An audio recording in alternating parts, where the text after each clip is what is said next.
من الشيطان الرجيم بسم الله الرحمن الرحيم إلى حضرة النبي المصطفى محمد صلى الله عليه وسلم وعلى آله وصحبه أزواجه وذريته وآل بيته أجمعين وخصوصا وصية المصطفى وخصوص مؤسسة Yayasan Badan Wakaf Sultan Agung wa ahlina wa ahlikum man hadara fi hadal majlis al-mubarak.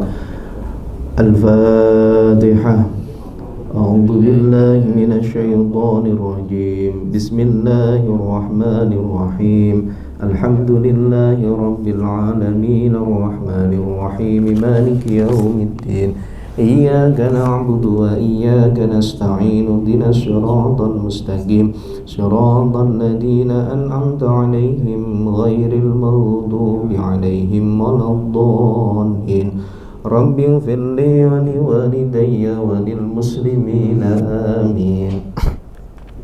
Bismillahirrahmanirrahim. Assalamualaikum warahmatullahi wabarakatuh. Alhamdulillahi wa kafa wassalatu wassalamu ala sayyidina al-mustafa wa ala alihi wa sahbihi min ahli sidqi wal wafa. Allahumma salli ala sayyidina Muhammad wa ala alihi wa sahbihi ajma'in, amma ba'du. Bapak Ibu yang dirahmati Allah, alhamdulillah pada kesempatan pagi hari ini kembali Allah memperkenankan kepada kita untuk bertemu, berkumpul di dalam satu majelis yang insya Allah majelis yang barokah. Mudah-mudahan perkumpulan kita pada kesempatan kali ini dicatat sebagai amal soleh oleh Allah Subhanahu wa Ta'ala, dan sebagaimana yang disampaikan Allah di dalam firman-Nya, A'udzubillahi minasyaitonirrajim, wasiqal ladzina taqaw Rabbakum ilal jannati zumara. Dan silahkan kalian masuklah ke dalam surga daripada Allah Subhanahu wa Ta'ala secara berjamaah. Mudah-mudahan jamaah kita di dunia akan juga bertemu dan berjamaah di akhirat. Amin Allahumma amin. Bapak Ibu rahimakumullah, kita akan lanjutkan kembali kajian ngaji kita terkait dengan kitab Wasiyatul Mustafa. Pada waktu yang lampau kami sudah sampaikan bahwa kitab ini berisi nasihat-nasihat yang diberikan Rasulullah kepada Sayyidina Ali, di mana kita tahu bahwa ana madinatul ilmi wa aliyu babuha. Sayyidina Ali itu ibarat sebagai pintunya ilmu dan Rasulullah adalah sebagai sumber daripada ilmu. Selain itu Sayyidina Ali bukan sekedar daripada babul ilmi, tetapi beliau juga orang yang sangat dekat dengan Rasul, bahkan termasuk as-sabiqunal awwalun, orang-orang yang pertama kali masuk ke dalam Islam, tetapi dari golongan anak-anak. Dan bahkan lebih dari itu, Sayyidina Ali, Bapak Ibu sekalian, beliau itu juga merupakan keponakan dari Rasulullah. Dan saking cintanya Rasul terhadap Sayyidina Ali, maka sampai-sampai putri Rasulullah yang sangat cantik, yang sangat disenangi oleh Rasul, itu dinikahkan mendapatkan Sayyidina Ali karamallahu wajhah, yaitu putri beliau Fatimatuz Zahra. Sampai-sampai ketika dulu Bapak Ibu kita sekalian menikah, nggih, sampun menikah sedaya nggih. Sing pun nampun ngaku dereng lho ya. Maka kemudian kita itu didoakan, ya, Allahumma alif bainahuma kama allafta baina Sayyidina Ali wa Fatimataz Zahra. Sampai-sampai didoakan itu seperti nanti pernikahan yang dialami oleh Sayyidina Ali dengan Fatimatuz Zahra. Niki saking luar biasanya Sayyidina Ali. Oleh sebab itu, nasihat-nasihat ini mari sama-sama kemudian kita renungkan di dalam diri dan kehidupan, apalagi di bulan suci Ramadan ini. Mudah-mudahan Allah limpahkan berkah barokah kepada kita. Allahumma amin. Bismillahirrahmanirrahim. Qala muallifu rahimahullahu ta'ala wa nafa'ana bihi wa bi'ulumihi fid dharaini amin Allahumma amin. Bismillahirrahmanirrahim. Ya Ali, wahai Sayyidina Ali, man akalal halal sofa dinuhu wa raqqa qalbuhu walam yakul li da'watihi hijabun. Rasulullah berpesan pada Sayyidina Ali, wahai Ali, barang siapa orang yang dia itu makan makanan yang halal, maka kalau sudah makan makanan yang halal, maka agamanya akan menjadi bersih, kemudian hatinya akan menjadi lunak, dan tidak ada yaitu penghalang doa di dalam dirinya. Bapak Ibu para jamaah rahimakumullah, Sayyidina Ali diingatkan oleh baginda Rasul bahwa pentingnya kita mencari makanan rizki yang halal. Sebab rizki yang kita makan, yang kita berikan kepada keluarga kita akan menjadi dan menyatu di dalam darah daging sanubari kehidupan keluarga kita. Bagaimana Rasulullah sudah mengingatkan kepada kita, al-halalu bayyinun wal haramu bayyinun wa bainahuma mustabihat. Halal haram sudah jelas, dan di tengah-tengah antara halal dan haram ada yaitu syubhat. Maka kehalalan daripada makanan ini sangat-sangat luar biasa, sampai-sampai kalau kemudian kita lihat bagaimana ada seorang ulama yang alim cerdas luar biasa. Kebetulan kemarin ketika di Mesir saya sempat berziarah ke sana 3 kali. Dan bahkan ziarah yang pertama itu bertemu dengan Erdogan, yaitu Presiden Turki. Kebetulan juga ziarah di sana. Bapak Ibu yang dirahmati Allah, kenapa usia kurang dari 10 tahun itu sampai-sampai beliau Imam Syafi'i itu sangat-sangat alim luar biasa.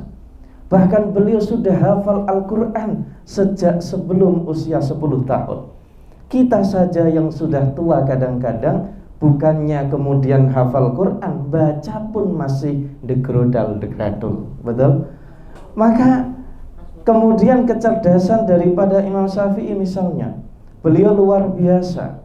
Beliau itu hafal kitab Muwatta yang tebalnya segini. Dan kemudian beliau ini alim luar biasa. Bahkan madhab fikihnya dipakai tidak hanya seantero negara, tetapi seluruh daripada wilayah-wilayah orang-orang Islam memakai beliau. Bahkan zaman pun sudah berganti di era milenial, tapi pemikiran beliau tetap berkembang. Pertanyaannya adalah, kenapa itu bisa terjadi? Dan mungkin banyak lagi ulama-ulama yang lain. Alkisah pada masa dulu ada orang yang luar biasa mencoba untuk menjaga terkait dengan kehalalan daripada apa yang dimakan di dalam diri dan keluarganya. Maka ketika ada seorang anak itu, kemudian dia pamit kepada ibunya untuk kemudian tolabul ilmi ke negeri yang jauh nan di sana. Maka kemudian dia dipeseni oleh ibunya, "Nang, nanti kalau kamu ketemu dengan seorang perampok atau apapun, kamu jangan bilang ya kalau ibu naruh saku di kaos kakimu." Baik. Maka kemudian yang terjadi apa? Bapak Ibu sekalian rahimakumullah. Maka ketika kemudian begitu, dia pun akhirnya melangkahkan kaki, dan kemudian pada sampai satu saat itu ketemu dengan perampok. Perampok tanya, "Nang, kamu itu punya saku, punya uang enggak?" Dia bingung. Kalau mau jujur nanti uangnya diambil, kalau enggak jujur takut dosa. Akhirnya, "Pak perampok, gini ya, tadi saya itu dipeseni ibu, kalau nanti ketemu dengan perampok mau ngambil uang, jangan bilang kalau uangnya ditaruh di bawah ini kaos kaki." malah dia itu jujur. Akhirnya apa? Perampok itu kemudian bergetar hatinya, "Ya Allah, ada anak kecil kok kayak begini ya? Kok dia jujur kayak begitu?" Maka kemudian dilihat uangnya ternyata sedikit, Pak. Maka ketika sedikit, wah ini untuk Gojek saja ini nggak bisa ini ya, kira-kira gitu. Apalagi untuk pesen GoFood, nggak kuat ini, nggak bisa. Maka akhirnya si perampok itu malah iba dan kemudian memberikan saku kepada anak ini. "Nang, kamu tak kasih saku ya, mesake mentong. Sampai itu disangoni ibumu mong sidik tok. Sudah ini, kamu lanjutkan perjalanan, aman ya."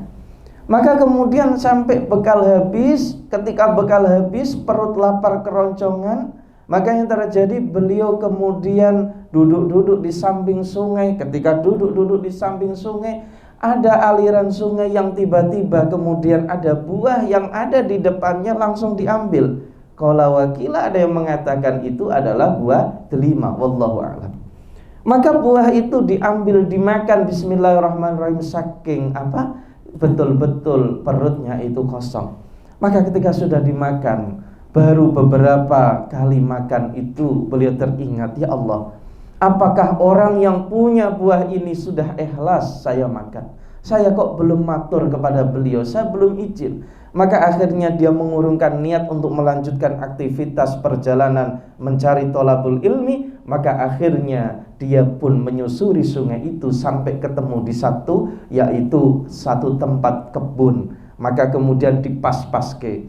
Kemudian setelah dipaskan, ini kayaknya tepat ini, maka dia kemudian bertanya siapa yang punya kebun ini. Akhirnya singkat kata singkat cerita, dia ketemu dengan orang tua pemilik kebun itu. Maka beliau pun kemudian memohon izin supaya dihalalkan buah yang sudah terlanjur dimakan. Maka si orang tua yang punya kebun itu mengatakan, enak saja, dirimu tidak pernah nanam, kok sekarang kamu makan? Saya saja yang sudah nanam berpuluh-puluh tahun, boleh jadi belum pernah makan. Bagaimana saya harus mengikhlaskan itu? Maka kemudian Bapak Ibu para jamaah rahimakumullah, akhirnya si anak kecil ini mengatakan, wahai Kisanak, saya ingin kehalalan itu, bagaimana caranya? Ya sudah, kamu jaga kebunku sampai sekian tahun. Ada yang mengatakan 2 tahun. Setelah selesai 2 tahun, dia mau pamit, kemudian ditambah lagi 2 tahun. Jadi beberapa tahun setelah itu apa? Sampai yang terjadi, dia belum diikhlaskan, kecuali ada tambahan satu syarat, yaitu apa? Yaitu nikahilah putriku yang dia itu buta, yang dia itu tuli, yang dia itu pincang. Wis pokoknya dia itu sangat jelek. Maka kemudian si orang tadi dengan mengucap bismillahirrahmanirrahim, saya terima syarat itu, dan bismillah qabiltu nikahaha wa tazwijaha bimahril madhkur halan. Langsung ketika itu dia sudah resmi menikah, dan akhirnya silahkan kau masuk ke dalam kamar itu. Di situ ada putriku. Maka dia masuk ke dalam kamar itu, ketemu dengan orang yang cantik, indah, menawan. Maka dia pun kemudian lari terbirit-birit. Karena apa? Merasa bahwa salah kamar. Bapak, saya salah masuk kamar, sebab di dalam kamar bukannya ada orang yang pincang tuli buta, tapi ada seorang wanita yang indah, cantik, kerupawan. Ketahuilah wahai Ananda, aku hanya punya satu putri, yaitu putri yang memang aku katakan buta, yang memang aku katakan pincang, yang memang aku katakan tuli, tapi itu sebetulnya hanya kiasan. Itu maknanya adalah dia itu sangat aku jaga betul pandangannya, tangannya, kakinya, bahkan pembicaraannya. Maka aku yakin dan memilihmu. Kamu tidak minta kepadaku, tapi aku yang minta, sebab aku tahu bahwa engkau adalah seorang pemuda yang betul-betul menjaga barang-barang syubhat, apalagi yang haram. Maka aku yakin bahwa putriku aku titipkan dirimu, maka kehalalan dia yang selama ini sudah aku jaga akan tetap engkau jaga sampai kapanpun dan dari manapun berada. Maka kemudian dua orang ini bertemu, sama-sama dijaga oleh Allah. Maka ketika dua orang ini bertemu dan kemudian menghasilkan putra, otomatis putranya alim luar biasa. Oleh sebab itu apa kita diingatkan di sini bahwa man akalal halal sofadinuhu waroko qalbuhu. Tentu kita harus berusaha untuk kemudian bagaimana diri kita mencoba untuk makan makanan yang halal. Sebab apa? Ketika kita makan makanan yang halal, maka insya Allah agama kita nanti akan menjadi sesuatu yang memang agama menjadi kuat, dan hati kita itu akan betul-betul bismillah akan menjaga keagamaan ini dengan secara totalitas. Maka ketika Bapak Ibu makanannya dicoba untuk halal, dan kemudian agamanya pun akan menjadi bersih, dalam arti kita beribadah mudah-mudahan dimudahkan dan diringankan oleh Allah. Sebab kadang-kadang kenapa kita itu tidak sholat duha, bukan berarti kita tidak ada waktu sholat duha, tapi jangan sampai gara-gara waktu duha tidak mau ditemui oleh kita. Kenapa kita kok hari ini tidak membaca Al-Quran? Kadang-kadang bukan berarti kita itu tidak ada waktu baca Al-Quran, tetapi boleh jadi na'udzubillah karena Al-Quran tidak mau ditemui oleh kita. Oleh sebab itu kehalalan di dalam apa yang kemudian kita dapatkan betul-betul kita coba untuk diekspresikan di dalam kehidupan, walaupun kadang-kadang susah juga, nggih. Apa contohnya? Dosen saja. Dosen ngajar harusnya 90 menit, kadang-kadang baru 85 menit sudah salam. Kita masih ada waktu 5 menit, ya kan? Maka itulah pentingnya kita untuk bersedekah, berzakat. Maka setahun sekali minimal ada kewajiban zakat fitrah, Bapak Ibu. Zakat fitrah itu wajib untuk kita semuanya. Maka untuk apa? Untuk membersihkan jiwa kita. Karena boleh jadi dan pasti namanya orang itu mahalul khoto'i wan nisyan. Orang itu tempatnya salah dan lupa. Yang terpenting bagi kita adalah bukan masalah salah dan lupanya, tetapi kata Rasul, sebaik-baik orang yang bersalah adalah orang yang dia segera fafirru ilallah, segera bertobat kepada Allah Subhanahu wa ta'ala. Maka tidak ada orang yang benar terus, tidak ada, tetapi orang yang salah terus pun tidak ada. Maka ketika kita bersalah, minta maaf kepada Allah dan berusaha tidak mengulangi kesalahan itu. Maka bagi kita diingatkan oleh Ibnu Athaillah As-Sakandari di dalam kitabnya Al-Hikam, man atsba'a li nafsihi tawaddu'an fahuwa al-mutakabbiru haqqan. Laisa al-mutawaddi idza tawaddu'a ra'a annahu fawqa ma sona, walakin al-mutawaddi idza tawaddu'a duna annahu ma sona. Kebetulan kemarin saya sempat berziarah ke Ibnu Athaillah As-Sakandari. Beliau menyampaikan ini di dalam kitab Al-Hikamnya, yang perlu menjadi renungan bagi kita. Man atsba'a li nafsihi tawaddu'an fahuwa al-mutakabbiru haqqan. Barang siapa orang yang sudah merasa di dalam dirinya itu bertawaduk kepada Allah, merasa, maka dia hakikatnya adalah sombong. Maka tidak boleh orang itu merasa dirinya lebih baik dari yang lain, karena hakikatnya itu malah menjadi sombong. Laisa al-mutawaddi idza tawaddu'a ra'a annahu fawqa ma sona. Tidaklah orang yang bertawadhu itu ketika melakukan sebuah aktivitas maka dia merasa bahwa dirinya lebih tinggi dari aktivitas yang kita lakukan. Contoh, ketika Bapak Ibu duduk di depan saya di depan Bapak Ibu. Saya yang kebetulan megang mic dan Bapak Ibu kebetulan di sana. Maka Bapak Ibu seakan melakukan ketawaduan karena menjadi pendengar, tetapi tiba-tiba timbul di dalam pikiran kita, saya nggak pantas jadi pendengar, harusnya saya yang penceramah. Maka ini kata Ibnu Athaillah adalah orang yang sombong. Maka kata Ibnu Athaillah, walakin al-mutawaddi idza tawaddu'a ra'a annahu duna ma sona. Orang yang bertawadhu itu adalah dia merasa apa yang dia lakukan itu adalah lebih tinggi dari kedudukannya. Maka ibarat kata ketika panjenengan nanti diminta untuk berceramah, ketika Anda berceramah, Anda merasa harusnya saya belum pantas ceramah. Walaupun hakikatnya Anda ceramah di depan, tetapi ketika panjenengan merasa aku janjani ki gong pantes koyok ngene, maka itu sebetulnya adalah bertawadhu. Maka memang kita betul-betul diingatkan oleh para ulama kita. Artinya apa? Ketika Allah mengatakan bahwa inna akramakum indallahi atqakum, sebaik-baik dari kalian adalah yang paling bertakwa. Maka di sini adalah atqakum pakainya. Yang paling itu berapa? Tidak ada jumlah khusus paling itu. Nominal kuantitas dari paling itu enggak ada.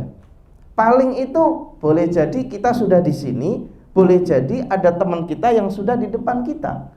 Contoh paling depan, mana yang depan? Ya yang paling itu berapa meter? Nggak ada. Maka oleh sebab itu apa? Kita di tangga keberapa itu kan nggak tahu. Maka yang terpenting adalah di dalam kita beragama, mencoba kita, ikhtiar kita untuk menjadi lebih baik dari sebelumnya. Kalau toh ada salah, ada khilaf, minta maaf dan mencoba untuk kemudian kita tidak berbuat lagi. Tetapi jangan juga ketika kita salah kemudian kita mengatakan kita kan manusia, maka nggak apa-apa salah, maka salah terus nggak apa-apa, ya nggak boleh juga.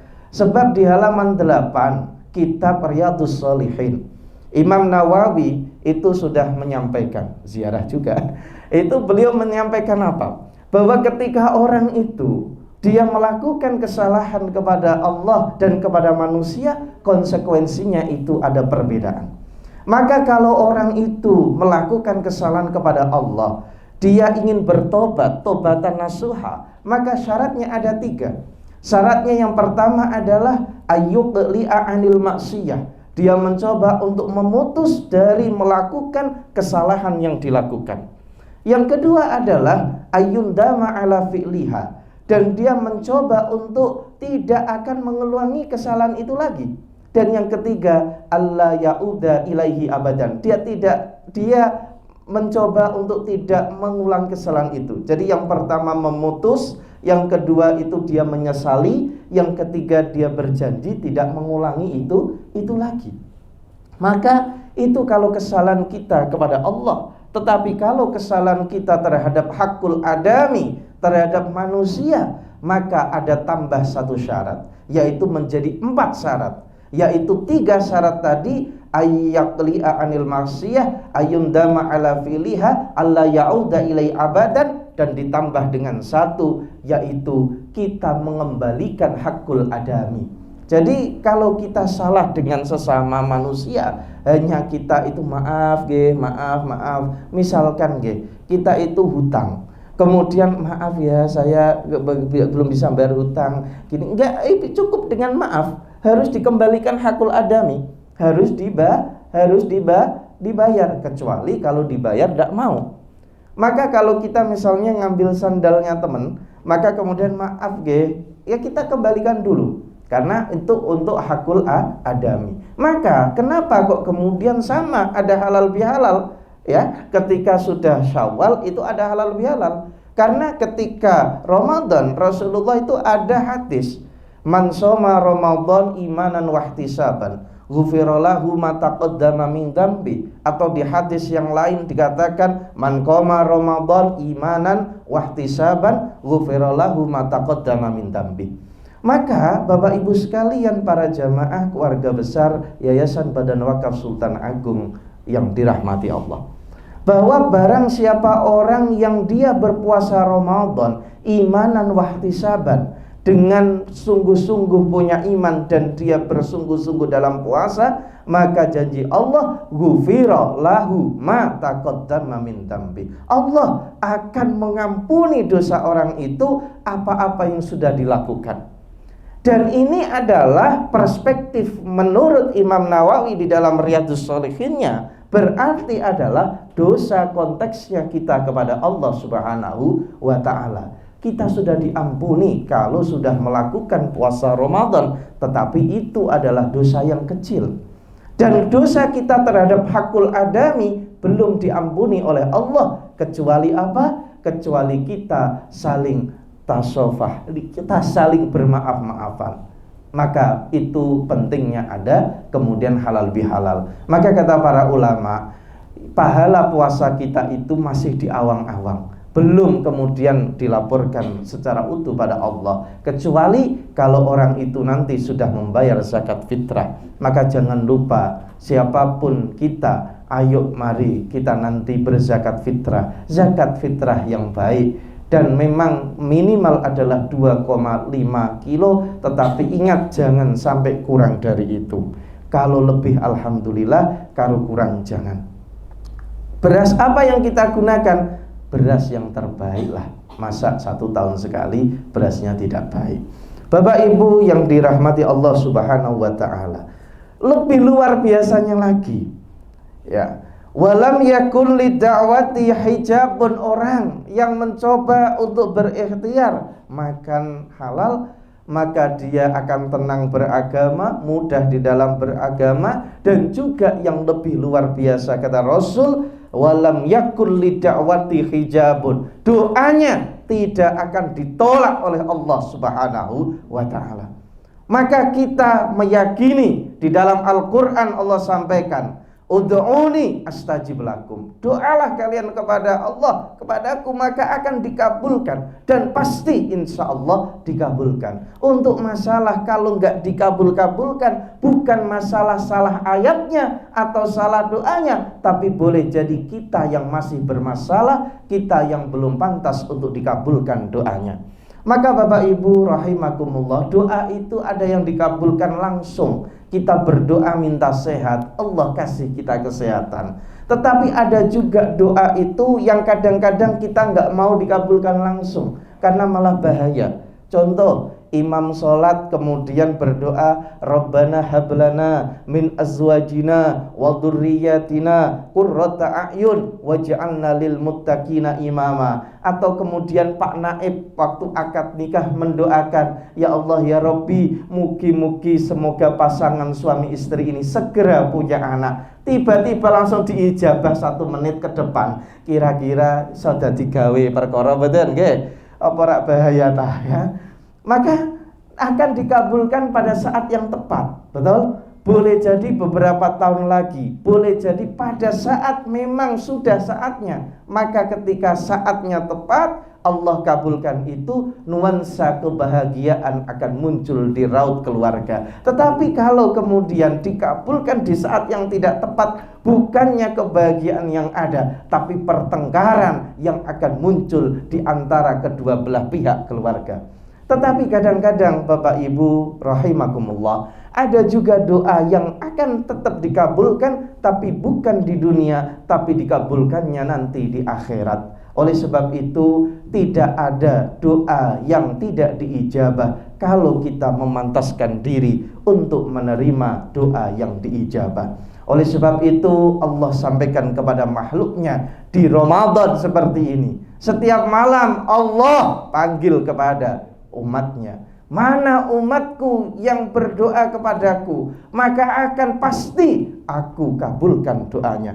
Maka apakah pertanyaannya, kita selalu minta kepada Allah, apalagi di sepertiga malam di 10 akhir bulan Ramadan, yang kita itu malah ditunggu proposal doa kita kepada Allah. Oleh sebab itu, mudah-mudahan di 10 hari terakhir Ramadan ini kita diberikan kekuatan oleh Allah Subhanahu wa ta'ala untuk kemudian tergerak hatinya menjemput maghfirah dan keberkahan daripada Ramadan. Saya tutup 1 menit dengan 1 ayat yang setiap kali kita baca ketika puasa. A'udzubillahi minasyaitonirrajim. Ya ayyuhalladzina amanu kutiba alaikumusiyam kama kutiba alal ladzina min qablikum la'allakum tattaqun. Dari ayat ini sesungguhnya kita harus mengatakan puasa itu tidak berat. Puasa itu adalah mudah dan ringan. Kenapa? Karena kalau kita lihat di dalam tafsirnya misalnya, ya ayyuhalladzina amanu, hei orang-orang yang beriman. Panggilan iman itu adalah panggilan kasih sayangnya Allah terhadap kita. Sebab orang-orang zaman dulu itu tidak ada panggilan iman. Di dalam Al-Quran ada 89 kali paling tidak kata alladzina amanu. Itu menunjukkan seakan begini, wahai orang-orang yang beriman, wahai kalian yang aku sayangi dan aku kasih dan aku andalkan. Maka kalau kita itu dipuji atasan kita, halo Pak, kamu pegawai yang paling hebat berprestasi, seneng enggak kita? Sekalipun nanti perintahnya seakan berat, tapi menjadi ringan. Karena secara psikologis kita itu lebih termotivasi. Karena apa? Ini adalah perintah dari kekasih kepada kekasihnya, dari orang yang disayangi dan mencurahkan kepada yang maha disayangi.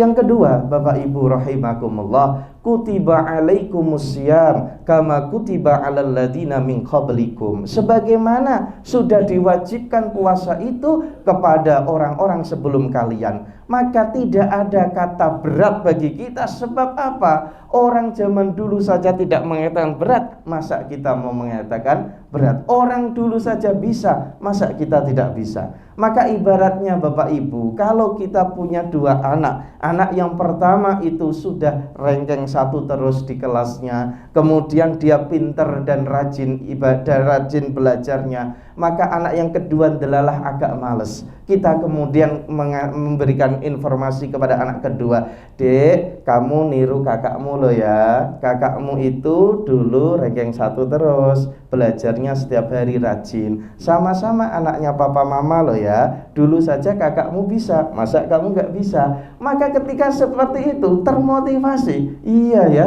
dulu aja mampu, dulu aja bisa, masa kemudian tidak bisa?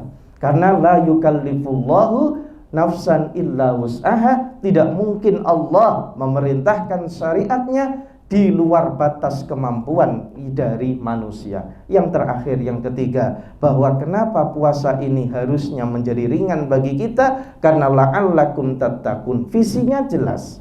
Dan kalau visinya jelas, ibaratnya mohon maaf, salarinya jelas. Kalau kita di awal sudah tahu, dan itu adalah unlimited Bapak Ibu, kamu minta berapa? Saya minta sekian. Saya nggak kasih sekian, tapi sak jalukmu. Loh coba, nulis sendiri ini. Kira-kira nulis sendiri Pak, itu pasti semangat 45, ya toh? Kita pasti 40 jam per hari. Kira-kira kan begitu. Artinya apa?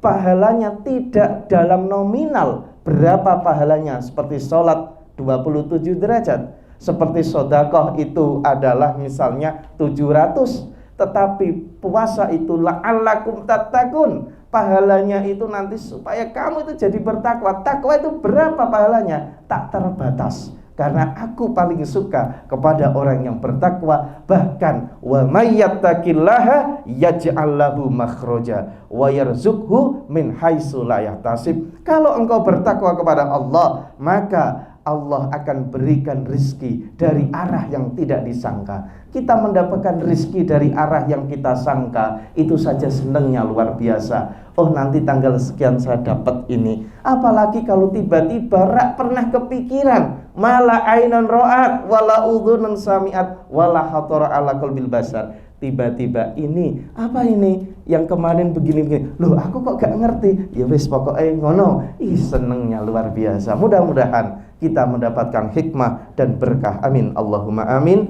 Ya Ali, summa qal wallahu alam bisawab. Al-Fatihah. Bismillahirrahmanirrahim. Alhamdulillah rabbil alamin. Iyyaka na'budu wa iyyaka nasta'in. Shiratal mustaqim. Shiratal ladzina an'amta 'alaihim. Maulaya salli wa sallim daiman abada ala habibika khairil khalqi kullihim wal habibul ladzi turja syafa'atuhu likulli hauli minal ahwali muqtahimi ya rabbi bil mustafa بلغ مقاصدنا واغفر لنا ما مضى يا واسع الكرم يا أرحم الراحمين يا أرحم الراحمين يا أرحم الراحمين فرج عن المسلمين صلى الله ربنا على نور المبين أحمد المصطفى سيد المرسلين وعلى آله وصحبه أجمعين. Terima kasih Bapak Ibu sekalian. Mohon maaf apabila ada salah dan khilaf, minal aidin wal faizin. Mohon maaf lahir dan batin. Wallahul muwaffiq ila aqwamit thoriq. Assalamualaikum warahmatullahi wabarakatuh. Allahumma salli ala sayyidina Muhammad